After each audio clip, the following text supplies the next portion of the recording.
محترم مولانا صاحب السلام کیا ایسی حدیث اس میں ذکر ہو کہ فہم قرآن کلاس میں جانے کے لیے ایک حج کا ثواب ملتا، ہر روز ایک حج کا ثواب ہوگا، یعنی جتنے دن شامل اتنے حج کے ثواب.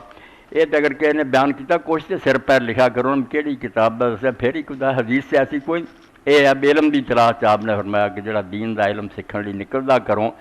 وہ سارا سفر جڑا اللہ دے رستے اور جہاد فی سبیل اللہ لکھا جاتا جب تک وہ واپس نہیں آتا. جڑا جس طرح جہاد ہے اتنا حضور نے درجہ دیتا علم سیکھن گیا. اور تب ایک دن آپ نے فرمایا بھی تر چو کون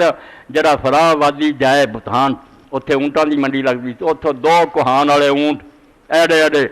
انہوں نے اچیاں کوہانا مفت نہ گناہ کرے نہ ڈاکہ مارے اور مفت ہی لب جان. لوگوں نے آخیا یا رسول اللہ یہ سودا کینوں پسند نہیں 3 یہو جہے اونٹ روز مفت لب جانی یا 2 فرمایا یہ ہوئی حال اس بندے کا جڑا مست صرف اس گل ہی جانا بھائی جا کے 2 قرآن کی آیتاں کسی عالم کو سکھاں انہوں اتنا ہی درجہ صرف تمہیں سمجھ نہیں تمہیں اونٹاں دے مال دی پئی ہے دکاناں دے سودیاں دی قدر ہے. یہاں شاید کی قدر کوئی نہیں ورنہ یہ انہاں مالاں دے مقابلے کتے آ رہا.